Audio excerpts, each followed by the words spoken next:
क्या आप ये मानती है कि हमारे जो आदिकाल में परंपरा हमारी सनातन की रही है, वहां पहले से वुमेन एम्पावरमेंट था? मैं जब देखता हूँ अंजनी पुत्र हनुमान, गौरी जी गणेश, जी कौशल्या नंदन राम, जी। या जितने भी हमारे भगवान हैं, मैं ये नोटिस, यशोदानंदन, हाँ, देवकी यशोदा नंदन। नंदन, देवकी नंदन, तो मुझे ये एहसास होता है कि हर एक भगवान की पहचान जो है वो उनकी माता से रही है। और ये जी कितना खूबसूरत है, यहाँ तक कि हम राधा कृष्ण कहते हैं, पहले राधा जी का नाम लेते हैं, सीता राम हम कहते हैं।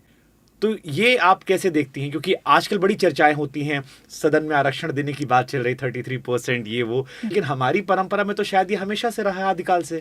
हमेशा से रहा है, और ये हमें बड़ी इस बात का गर्व होना चाहिए कि हम उस सनातन में रहते हैं जहाँ शिव की एक रात आती है पर माँ की 9 रात्रियाँ आती है। इस विश्व की जब शुरुआत हुई मनु महाराज से, मनु महाराज के बेटे 2 थे, बेटियां 3 थी।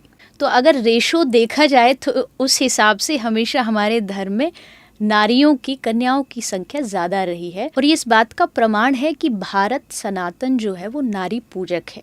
ये अलग बात है कि हम अपनी नासमझी से, अपनी गलतियों से हम समझते हैं कि हमारा जो समाज है उसमें नारी का सम्मान नहीं है। नारी इस देश की विभूतियाँ हैं। श्री कृष्ण की बात करें तो कृष्ण ने भगवत गीता में अर्जुन को स्पष्ट नारी के 7 विभूतियाँ बताई है, नारी के 7 लक्षण। नारी में क्षमा है। क्षमा अगर कंपेयर किया जाए तो पुरुष के कंपैरिजन में नारी थोड़ा जल्दी क्षमा कर देती है, कोई अपवाद जिन्हें वो पसंद करती है।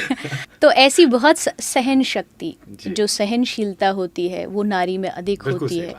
तो ये कुछ चीज़ें हैं जो नारी को एक बहुत ही अच्छा सृजन भगवान का बनाती है। हमारे वेद कह रहे हैं, ये बात कोई मेरी और आपकी नहीं, यत्र नार्यस्तु पूज्यन्ते रमन्ते तत्र देवता, यानी उस समाज में देवता रहते हैं जहाँ नारी का सम्मान होता है, नारी की पूजा होती है। और मैं मजाक में कभी एक बात कथाओं में भी बोल देती हूँ, जो लोग कहते हैं कि नारी कमज़ोर है, महिला कमज़ोर है, अगर उसकी जिंदा दिली देखनी हो तो उसकी शादी पे जाके देखो, क्योंकि बिहाने के लिए लड़का 100-200 की बारात लेके आता है और वो शेरनी अकेली बिना डरे एक नए घर में, नए परिवार में हिम्मत से पहुंच जाती है, क्योंकि उसे पता है मेरे परिवार, मेरे माँ बाप ने मुझे बचपन से ही चीज़ों से लड़ना, सुलझना, समाधान, सॉल्यूशन सब सिखाया